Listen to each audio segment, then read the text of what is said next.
اللہ نے جتنی بھی تمہیں نعمتیں دی ہیں ان سب کے بارے میں سوال ہوگا. اللہ کی دی ہوئی نعمتوں کو تم نے کن کن کاموں میں استعمال کیا ہے.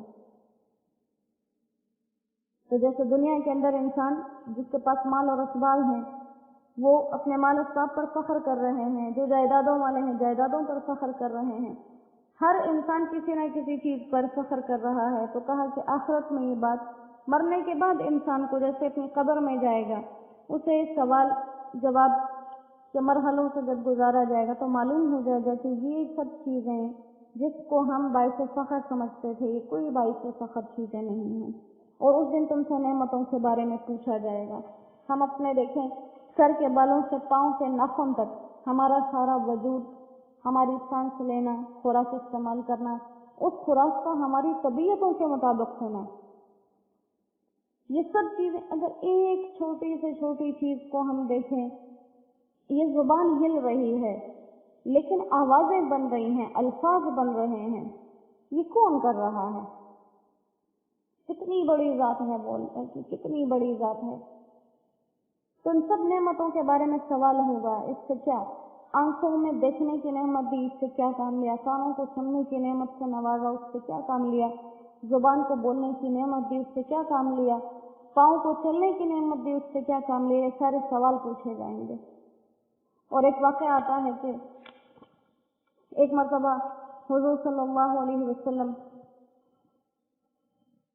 حضرت ابو بکر اور حضرت عمر رضی اللہ تعالی عنہما کے ساتھ بہت شدید بھوک کی حالت میں تینوں اکٹھے ہوئے. کہیں کچھ کھانے کو نہیں تھا تو ایک صحابی کے پاس چلے گئے. وہ تھوڑے سے آبادیوں سے ہٹ کر رہتے تھے.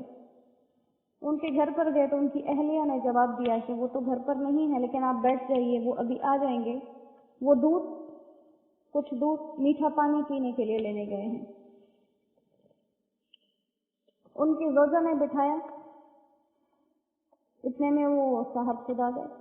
خود آئے تو مہمان نوازی آتے ہی شروع کر دی کہ ان کے گھر میں کھجوریں لگی ہوئی تھی تو کھجوروں کا ایک پورا جو خوشہ ہوتا ہے, جو گچھا ہوتا ہے, جس کو گچھا کہتے ہیں, وہ توڑ کر لے آئے اور آپ کے سامنے سب کے سامنے رکھ دیا. اور جلدی سے ایک بکری کا بچہ جو ہے وہ ذبح کیا, اس کا گوشت بنانے کو رکھ دیا.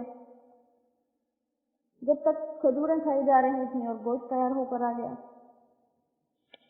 جب انہوں نے وہ خوشہ توڑ کے رکھا تو حضور صلی اللہ علیہ وسلم نے فرمایا کہ تم پکی پکی کھجوریں توڑ کر لے آتے, یہ گچھا کیوں توڑ لیا؟ اس میں تو کچھ کچی ہیں, کچھ بہت پکی ہوئی ہیں, کچھ آدھی کچی آدھی پکی ہیں, تو ایسی کھجوریں کیوں تم نے ساری توڑ لی؟ صرف پکی پکی کھجوریں اتار لیتے. تو ان صحابی نے بڑا پیارا جواب دیا کہ ہر انسان کا مزاج الگ ہوتا ہے, کسی کو بالکل پکی کھجوریں اچھی لگتی ہیں, کسی کو کچی کچی اور کسی کو آدھی کچی آدھی پکی, تو جس کی جو طبیعت ہے ویسی کھا لے.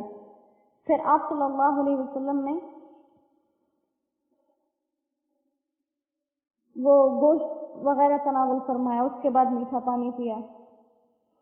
تو آپ صلی اللہ علیہ وسلم نے آیت مبارکہ تلاوت کی کہ قیامت کے دن تم سے نعمتوں کے بارے میں سوال کیا جائے گا.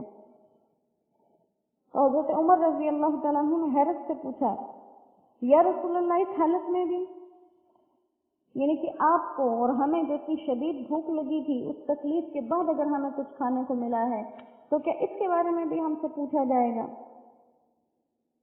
تو ان لوگوں کی کیسی ہستیاں, کیسی وہ ذاتیں جن کے لیے دنیا بنی, جن کو قرآن میں مخاطب کر کے اللہ نے اپنی رضا کے پروانے دیے, انہیں یہ بات یاد ہے کہ نعمتوں کے بارے میں سوال پوچھا جائے گا. ہم تو کسی حساب کتاب میں نہیں, اپنی پیدائش سے لے کر ہم اپنی پیدائش کو دیکھیں, جو پیدا ہوتے ہی ہمارے کان میں اذان سنائی جاتی ہے, کتنی بڑی نعمت ہے اللہ کی. ہم جو پیدا ہوتے ہی, ہم کسی بھی طرز زندگی والے ہوں لیکن مسلمان گھر میں جب ہوتے ہیں تو بچے کو اللہ کا نام یا کلمہ ضرور سکھایا جاتا ہے. اور حدیث پاک کی تعلیمات بھی ایسی ہی ہیں کہ بچہ جب بولنا شروع کرے تو اسے سب سے پہلے لا الہ الا اللہ محمد رسول اللہ کہنے کی تلقین کرنی چاہیے. تو یہ کتنی بڑی نعمت ہے. ہم پیدا ہوتے ہیں اور پیدا ہوتے ہی ہمیں یہ بتا دیا جاتا ہے تم دنیا میں آئے ہو تو تمہارا رب وہ ہے جو یکتا ہے. تم کسی بت کے پوجنے والے نہیں, تم چاند سورج ستاروں کے پجاری نہیں, تم اللہ کے بندے ہو. پھر ہم بڑے ہوتے ہیں, ہمیں اس رب کا نام سکھایا جاتا ہے. ہم دیکھتے ہیں بچپن میں بڑے لوگ نماز پڑھتے ہیں یا نہیں پڑھتے, لیکن بچپن میں ہر بچہ اپنے گھر میں کسی کو نماز پڑھتے ہوئے دیکھ کر وہ اپنے چھوٹے چھوٹے سجدے دیتا ہے. یہ کتنی بڑی نعمت ہے, وہ اللہ اپنے ساتھوں میں اس طرح سے جوڑ لیتے ہیں. تو یہ ساری نعمتیں ہیں. فرمایا کہ ان کے بارے میں تم سے سوال کیا جائے گا, انہیں استعمال کیسے کیا, اور جس نے دیا تھا اس کا کس طرح سے اس میں شکر ادا کیا, نعمتوں کا کیا شکر ادا کیا. تو اللہ ہمیں بغیر سوال جواب کے اپنے امتحانات میں کامیابیاں عطا فرما دیں, کیونکہ ہم اس کے سوالوں کے جواب دینے کے لائق نہیں ہیں. اور اللہ ہمیں اس دنیا میں ایسی زندگی عطا فرما دے جیسی زندگی وہ اپنے محبوب پیارے بندوں کو دیتا ہے. نافرمانوں جیسی زندگی گزارنے سے اللہ ہمیں ہماری حفاظت فرمائے. اور ایک بہت اہم بات, جیسے ہم دنیا میں حالات میں گھسے ہوئے ہیں, حالات جیسے بھی ہیں, تو اللہ سبحانہ و تعالیٰ نے ہمیں حالات سے بچنے کی ترکیبیں بتائی ہوئی ہیں, طریقے بتائے ہوئے ہیں. قرآن پڑھنا, نماز پڑھنا, صبح اور شام کے جتنے اذکار ہیں ان میں سے جتنے پڑھے جا سکیں کوشش کریں, زیادہ سے زیادہ پڑھیں. ان کو پڑھنا ہر چیز کے لیے سب سے بڑی بات مسنون دعائیں, مسنون دعائیں. تو یہ انشاءاللہ دنیا میں حالات کیسے بھی چلیں گے اللہ ہماری حفاظت فرمائیں گے. اللہ فرماتے ہیں جو ایک نماز پڑھ لے اگلی نماز تک کے لیے وہ انسان میری ذمہ داری میں آ جاتا ہے. اور جب انسان اللہ کی ذمہ داری میں ہو تو اسے کوئی کیا نقصان پہنچا سکتا ہے. تو لہٰذا ہمیں اللہ کی ذات پر کامل یقین رکھیں, اپنے حالات سے گھبرائیں نہ, صرف اللہ سے اچھائی کی امید رکھیں اور اس سے دعائیں مانگیں, اور دعائیں مانگتے مانگتے اپنی زندگی گزار دیں تو انشاءاللہ فائدے میں رہیں گے. غافل نہ ہو, اللہ سے غافل نہ ہو. غفلت کی موت سے اللہ ہم سب کو بچائے.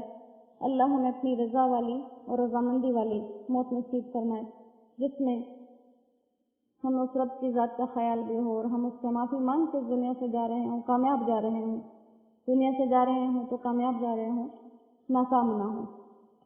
وآخر دعوانا الحمد للہ رب العالمین. السلام علیکم ورحمۃ اللہ وبرکاتہ.